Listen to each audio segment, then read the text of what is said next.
میرے پاکستانیوں، آج میں آپ سے ایک موضوع کے اوپر جس مسلسل میں بات کر رہا ہوں، میں بات تو اسی پہ کرنا چاہتا ہوں، لیکن میں آج ایک اپنا لائے عمل دینے لگا ہوں کہ ہم نے اب اس ملک میں یہ جو ظلم اور نا انصافیاں ہو رہی ہیں، اس کے اوپر اب ہم نے کون سی پولیٹیکل ایکٹیویٹی شروع کرنی ہے، اور وہ میں ساری میری جو پولیٹیکل پارٹی ہے، میرے جو کارکن ہیں، ان کو اور میں پاکستانی عوام سے مخاطب ہونا چاہتا ہوں کہ اب اگلا راستہ کیا ہے، کیونکہ مجھے آہستہ آہستہ اب یہ یقین ہو گیا ہے کہ اس کے باوجود کہ ہمارا ملک کا آئین بڑے واضح طریقے سے کہتا ہے کہ الیکشن 90 دن میں ہونی ہے، یعنی جب ہم نے اپنی اسمبلیاں پنجاب کی اور پختونخوا کی، جب ہم نے اپنی اسمبلیاں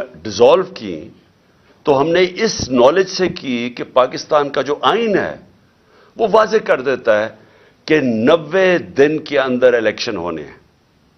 91 دن کا مطلب یہ کہ جو بھی گورنمنٹ ہے وہ غیر آئینی ہوگی، یعنی یہ جو چیف منسٹرز کیئر ٹیکر کے اپوائنٹ کیے گئے ہیں، 91 دن ان کے اوپر آئین کی وہ شک لگتی ہے جس میں یہ آئین کی خلاف ورزی کر رہے ہیں، تو وہ ساری جو سزائیں اس کے ساتھ ہیں وہ ان کے اوپر لاگو ہوتی ہیں۔ اور اس کے اندر جو الیکشن کمیشن ہے، جو چیف الیکشن کمشنر ہے، اس کا جو رولز اب تک سامنے آ رہا ہے کہ اس کے باوجود کہ اس کو پتہ ہے کہ پاکستان کا جو آئین ہے وہ 90 دن کے اندر الیکشن کروایا تھا جب ہماری اسمبلیاں ڈیزالو ہوئی، تو نہ گورنر نے ابھی تک اس کے اوپر چلا ہے، دونوں گورنرز نہیں چلے، نہ الیکشن کمیشن اس کے اوپر چلی۔ اور جو سب سے حیرتناک بات ہے کہ الیکشن کمیشن بے بسی ظاہر کر رہی ہے کہ جی پیسے نہیں ہیں، وہ کوئی گورنمنٹ کا ادارہ میرے ساتھ تعاون نہیں کر رہا، کہ جی وہ کوئی کہتا ہے، ہر قسم کی ہم خبریں پڑھتے ہیں کہ جی پولیس نہیں ہوگی تو فوج نہیں ہوگی۔ تو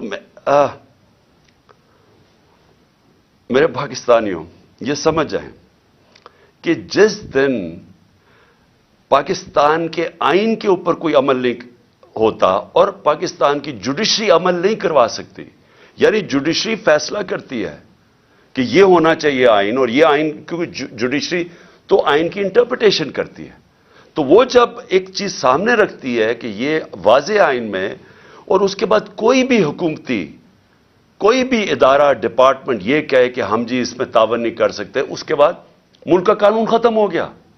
اس کا مطلب یہ کہ جب آپ کے ملک کے آئین کے اوپر پاکستان کی عدلیہ عمل ہی نہیں کروا سکتی، تو یہ سمجھ جائیں کہ اس سے بڑی بربادی ایک ملک کی نہیں ہو سکتی۔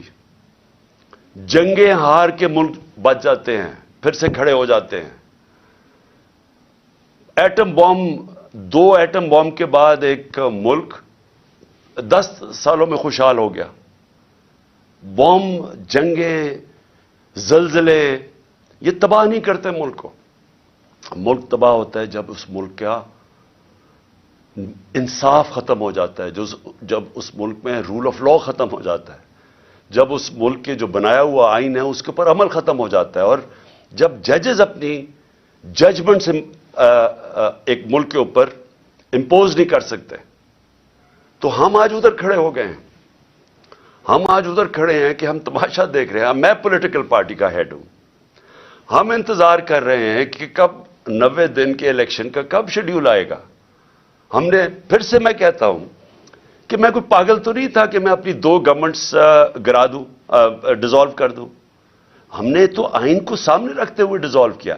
پہلے ہم ان کو کوشش کرتے رہے، ان کو کہتے، یہ جو امپورٹڈ حکومت آئی ہے ان کو بار بار کہتے رہے کہ دیکھیں یہ ملک آپ نہیں چلا سکتے، آپ کے پاس پبلک مینڈیٹ نہیں ہے۔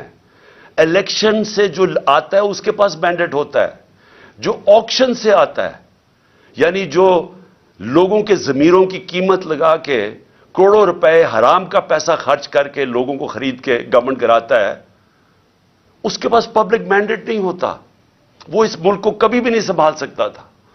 جدھر مشکل فیصلے کرنے پڑے، یہ کہتے ہیں جی ہم نے بڑے مشکل فیصلے کیے. انہوں نے کیا مشکل فیصلہ کیا؟ قیمتیں بڑھا دی.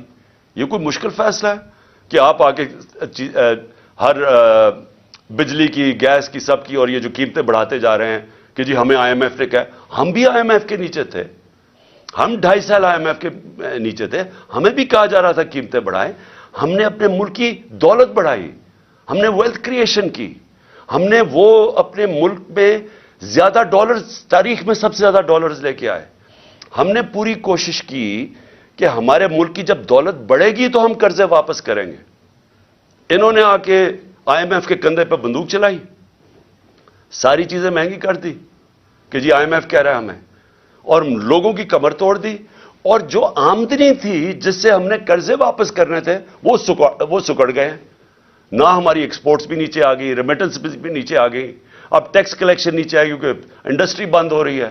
جو ہماری پیداوار تھی، جو کسانوں کا حال ہے، وہ اب کسانوں کی پیداوار جب نیچے آئے گی تو ہم نے قرضے واپس کیسے کرنے ہیں؟ حل یہ تو نہیں ہے کہ اور مزید اور قرضے لیتے جاؤ.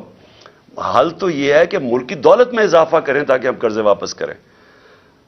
تو ان کے لیے جو مشکل اب ہے گورنمنٹ کے لیے، وہ ایک ہی تھی کہ کسی طرح یہ ملک میں ری اسٹرکچرنگ کروا دیتے. جو کرائسس آتا ہے اس کے اندر ہم ملک کے اندر اصلاحات کر دیتے، ہم اپنی آمدنی بڑھانے کے وہ سارا جو گورننس سسٹم ہے وہ چینج کر دیتے. وہ یہ اب کر نہیں سکتے کیونکہ ان کے پاس مینڈیٹ بھی نہیں ہے، نہ ان کے پاس صلاحیت ہے.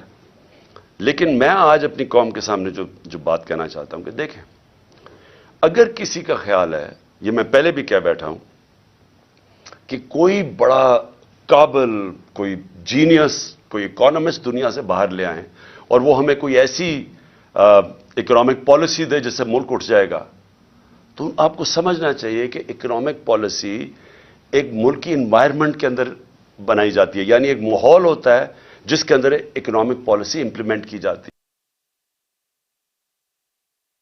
یعنی آپ کی گورنمنٹ کیسے چلتی ہے. سب سے اہم چیز ہوتی ہے رول آف لا. وہ کیوں امپورٹنٹ ہوتی ہے کہ اس میں جب میں کانٹریکٹ، میں مثلا سرمایہ کار پاکستان میں پیسہ لگانا چاہتا ہوں تو کیا میں اپنا کانٹریکٹ انفورس کر سکوں گا؟ کیا عدلیہ میری انویسٹمنٹ کو پروٹیکٹ کرے گی؟ کیا ملک کے اندر کیا وہ رول آف لا یعنی قانون کو امپلیمنٹ کرنے کی کیا وہ صلاحیت ہے کہ مجھے اعتماد ہوگا کہ میں جب پیسہ لگاؤں گا تو اس کی حفاظت کی جائے گی؟ آج یہ حال ہے کہ جو لوگوں نے پاکستانی بینکوں کے اندر ڈالرز رکھے ہوئے تھے، آج ان کو ڈالرز نہیں مل رہے. یہ ان کو گارنٹی دی گئی تھی کہ آپ اپنے ڈالرز پاکستان میں رکھیں بینکوں میں اور ہم ان کی حفاظت کریں گے. آج وہ لوگ اپنے ڈالرز بینکوں سے نہیں نکال سکتے. یہ بھی یہ کانٹریکٹ جو سوشل کانٹریکٹ ہوتا ہے عوام میں اور حکومت میں، پہلے تو یہ اس کی نفی کر کے رکھ دی ہے.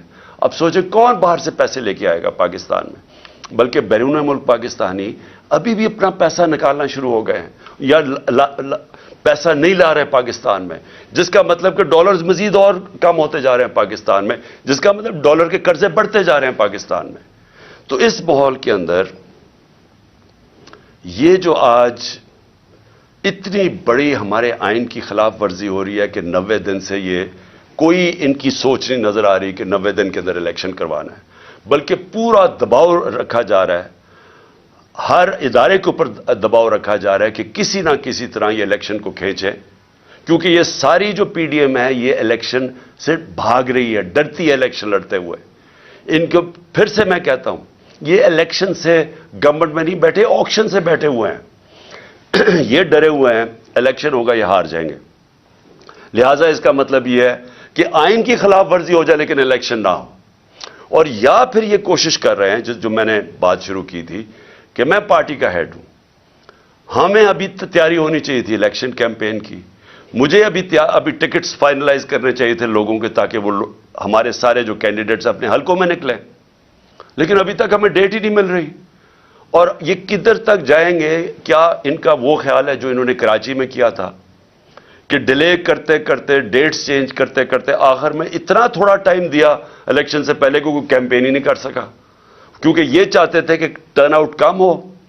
اگر لوگ کم نکلیں گے ووٹ ڈالنے کے لیے تو یہ سمجھتے ہیں کہ انہوں نے دھاندلی کر کے یہ الیکشن جیت سکتے ہیں. جو کراچی میں پیپلز پارٹی کا کراچی میں ووٹ بینک ہے ہی نہیں، کوئی پول سروے کر لیں، لیکن وہ الیکشن میں بڑا کارنامے دکھاتی ہے. وہ کیوں کرتی ہے؟ کیونکہ لوگ نکلتے نہیں اور دھاندلی کا موقع مل گیا. ہماری جو تحریک انصاف کی کوشش، جو ہم 16 جولائی کا الیکشن جیتے، اس کے بعد جو ہم اکتوبر کے اندر نیشنل اسمبلی کے الیکشن جیتے، جو ہم 16 جولائی کو پروونشل اسمبلی کے پنجاب میں الیکشن جیتے، ہم کیسے جیتے؟ کیونکہ بڑا زبردست ٹرن آؤٹ ہوا. پبلک، وہ کبھی بائی الیکشن میں اتنی پبلک نکلی نہیں، اس لیے ہم جیت گئے. اور دھاندلی کے باوجود ہم جیتے. سب ایک ہی پیج پہ کھڑے تھے، ساری پارٹیز ایک طرف تھی، ان کو پوری اسٹیبلشمنٹ کی بیکنگ تھی، الیکشن کمیشن کے ساتھ ہی. کیونکہ پبلک باہر نکلے، ہم جیت گئے. تو اب یہ مجھے خوف یہ ہے کہ کوششیں کر رہے ہیں کہ اینڈ میں جا کے اگر الیکشن ہو، بھی پہلے تو کوشش ان کی ہے کہ الیکشن نہ ہوگا اگر اینڈ میں، تو اتنی کم ٹائم ہمیں کیمپین کا ملے کہ یہ اس کم کیمپین کو استعمال کرتے ہوئے یہ الیکشن جیت جائیں. یہ اس وقت جو ان کی ہمیں نظر آ رہی ہے، ان کی پالیسی. اور میں اس لیے اپنی ساری قوم کو کہہ رہا ہوں کہ ہم، اگر یہ ان کا خیال ہے کہ ہم چپ کر کے ان کو الیکشن کو چوری کرنے دیں گے، یہ نہیں کر سکتے.